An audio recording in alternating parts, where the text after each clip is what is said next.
Olá pessoal, sejam muito bem-vindos ao nosso Mandicast, o nosso canal aqui da Faculdade São Leopoldo Mandic. E o nosso programa aqui, o programa Mandicast Odontologia, onde nós falamos sobre temas variados da odontologia. E hoje eu convidei aqui um dos primeiros professores da Faculdade São Leopoldo Mandic, o professor Milton Edson Miranda, está aqui com a gente há uma longa data e tem uma experiência vasta dentro da odontologia, especificamente na área da prótese dentária. Convidei o professor Milton aqui hoje para a gente conversar justamente sobre essa jornada que a prótese dentária tem nesses últimos anos. Aí ela se revolucionou muito como a odontologia, né? O professor Milton, a quem eu agradeço, viu, professor, por estar aqui. O professor Milton, ele é especialista em prótese pela Associação Paulista de Cirurgiões Dentistas, mestre em reabilitação oral pela Ohio State University, nos Estados Unidos, doutor em prótese dentária pela Universidade de São Paulo e professor aqui da Faculdade São Leopoldo Mandic dos cursos de pós-graduação, especialização e mestrado. Muito obrigado, professor. Boa tarde, Marcelo. Boa tarde a todos. É uma satisfação muito grande estar aqui com vocês na Mandicast. Agradeço o convite e estou à disposição. O nosso público gostaria muito de ouvir de você. Quais foram as fases que a prótese dentária viveu nesses últimos 50 anos? Ela teve muita revolução, muita mudança, a prótese dentária?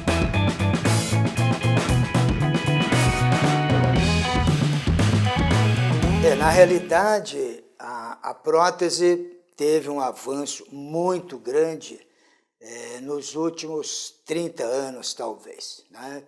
Um pouco mais, principalmente com o advento dos implantes ósseo-integrados, desenvolvidos pelo professor Brånemark em Gotemburgo, na Suécia. Eu tive o prazer muito grande de ter feito 2 cursos com o professor Brånemark em Gotemburgo, principalmente nessa área da implantodontia. Foi uma revolução muito grande. O professor Brånemark chamava os pacientes que usavam prótese total inferior e por ausência de retenção, chamava essas pessoas de mutilados dentais, porque a prótese acho que ficava mais no bolso do que na boca. Então, isso aí foi um ganho muito grande para a odontologia. Inicialmente, o professor Brånemark, ele idealizou essa prótese, que passou a ser conhecida como protocolo Brånemark, só para a mandíbula, né? Então, no início eram 4 implantes e a prótese, que não é uma prótese total, parafusada, utilizando-se os 4 implantes. Com o passar do tempo, as pesquisas e o sucesso da ósseo-integração, vários dentistas começaram, bom, se funciona na mandíbula, por que não pode funcionar na maxila, né? Então começaram a colocar implantes na maxila e também fazer essa prótese fixa, implante suportado na maxila. Bom, se funciona, se tem ósseo-integração, por que não fazer próteses unitárias? Então foi um crescer, né? Implantodontia foi esse tipo de coisa. Aí começaram a fazer próteses unitárias, próteses fixas, e a coisa foi se desenvolvendo até que um dia alguém, sempre tem pesquisador, é isso, né? A curiosidade para ver o que vai acontecer, falar, se o implante, ao ser colocado no osso, ele tem uma estabilidade boa, um osso de boa qualidade, por que não carregar esse implante imediatamente? Colocar um provisório, um dente. E aí surgiu carga imediata, né? Particularmente, eu sou muito fã de carga imediata, né? E hoje tem previsibilidade, né? Nós temos no Brasil, aliás, se faz uma odontologia muito boa no Brasil, ótimos profissionais, implantodontistas, cirurgiões e protesistas. Isso veio preencher um espaço que antes não tinha como você ter uma solução imediata para o paciente. Te liga no consultório, doutor, fraturei um dente, né? Daí, antigamente, tirava o dente, esperava cicatrizar, e que provisório que vai colocar, não é verdade?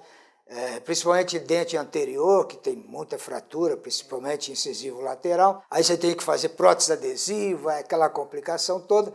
E com a carga imediata, você tendo um osso de boa qualidade, você pode colocar o implante e o dente imediatamente. Então, isso foi um ganho assim, para a odontologia muito grande. No meu consultório, raramente eu faço próteses removíveis, principalmente prótese total e prótese parcial removível. Era muito comum, no passado, o paciente perdia os dentes posteriores, na mandíbula, por exemplo, ou você fazia uma prótese total a grampos, né, que estética não é muito boa, ou você preparava todos os dentes remanescentes anteriores, né, fazia nos últimos dentes encaixes fresados ou attache, aí uma PPR, sem grampo, mas continuava a PPR. Isso basicamente é passado, a não ser que o paciente tenha problemas sistêmicos graves, que não possa receber implante, mas a gente tem uma solução através da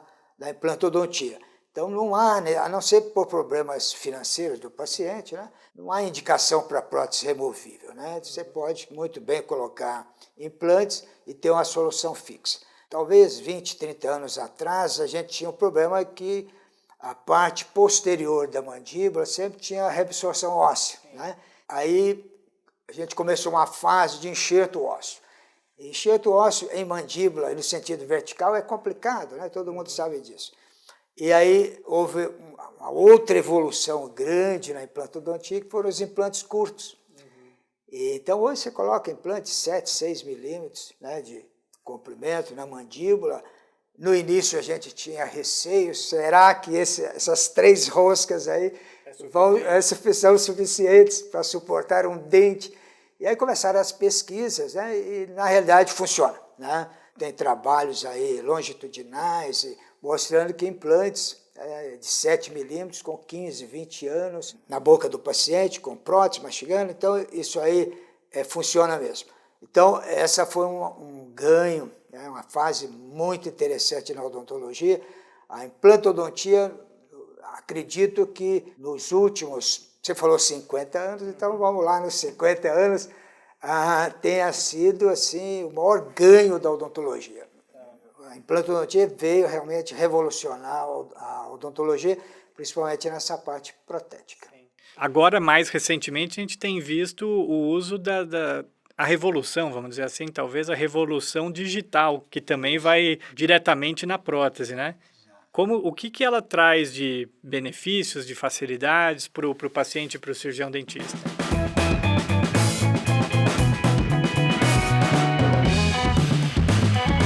Bom, a odontologia virtual, né, hoje é uma realidade, né? Ainda temos um problema, é o custo para o profissional adquirir, né, o scanner e os equipamentos necessários para você fazer próteses com os vários sistemas CAD/CAM que existem. Posso dizer que me considero muito feliz com isso, né, um privilegiado, porque anos 80, né, nós tínhamos só 2 opções, né? Inlays on-lays em ouro, é a fase metálica da odontologia, né, e metalocerâmica. Essas eram as 2 opções, né, a odontologia tradicional. Década de 90, eu já falei, a introdução da implantodontia revolucionou o campo da odontologia restauradora e, simultaneamente, apareceu então os sistemas metal-free, né?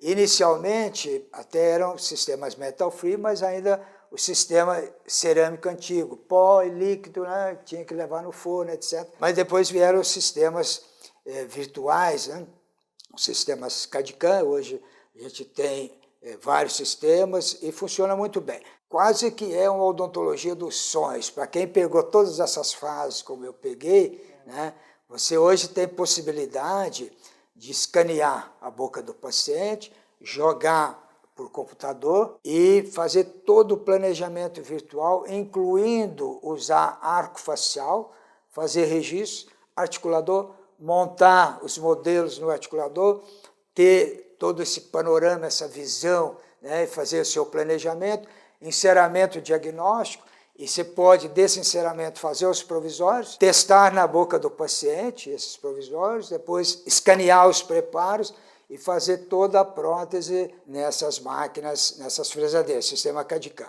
Tem sido uma evolução constante, né? Hoje você pode, por exemplo, você tem dentes anteriores, cuja estética é importante, você pode fazer todo o planejamento antes de fazer a extração do dente.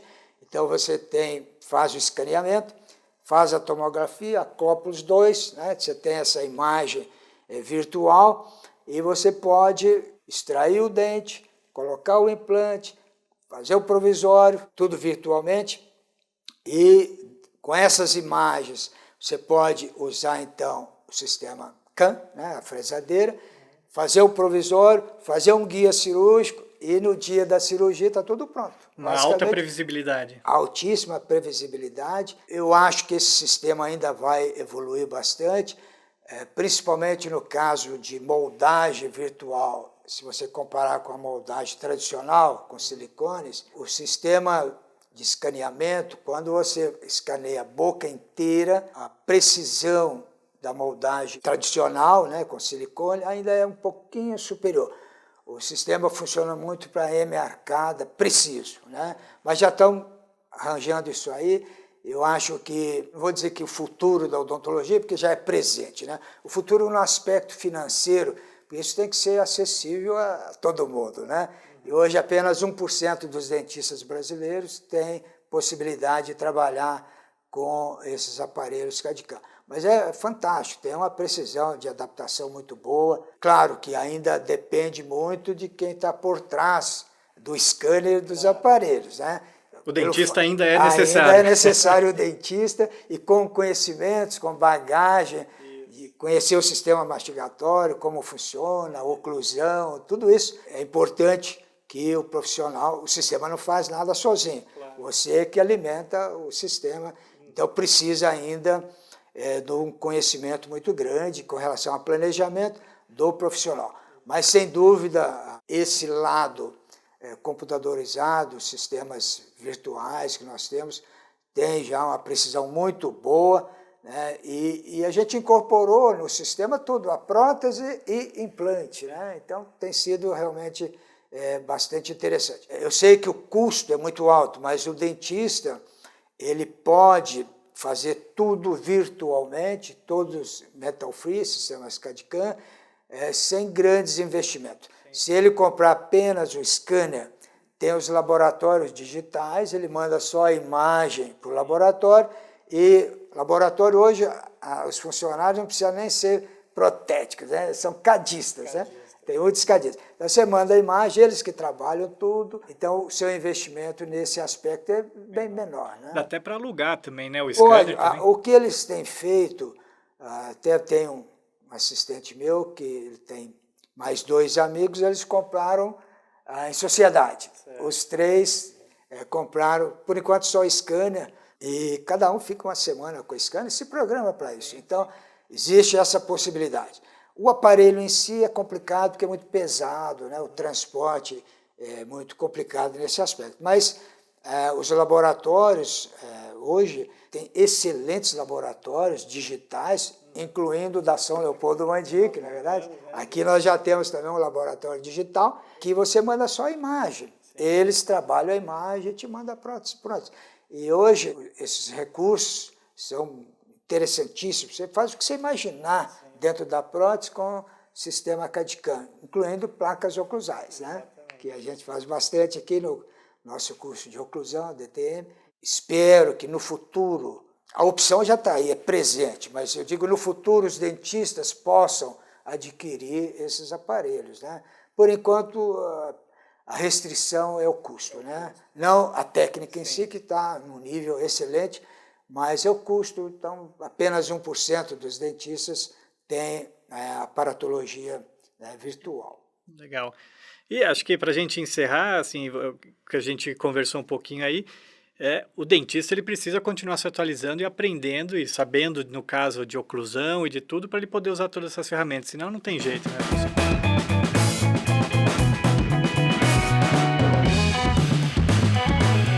Os alunos sempre me perguntam: professor, mas eu não tive muito oclusão na graduação, eu não vi nada de DTM, coisa desse tipo.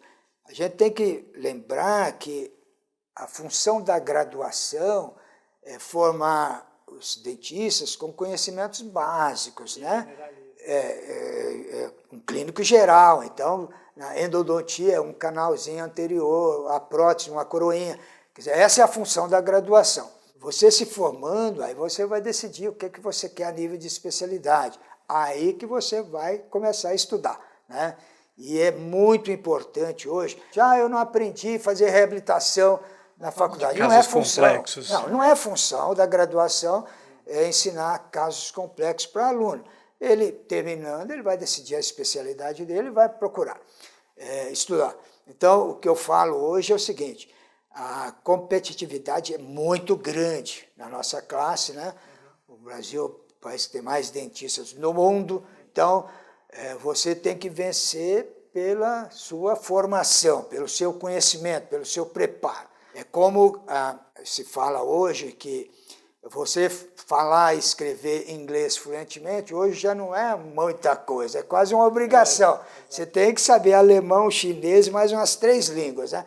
Então, na mesma coisa na odontologia, você apenas se formar, né, você não vai ter evidência na sociedade, você tem que estudar. Para isso tem os cursos, né, aperfeiçoamento, se você tem... Ainda não está decidido. Pode fazer um aperfeiçoamento.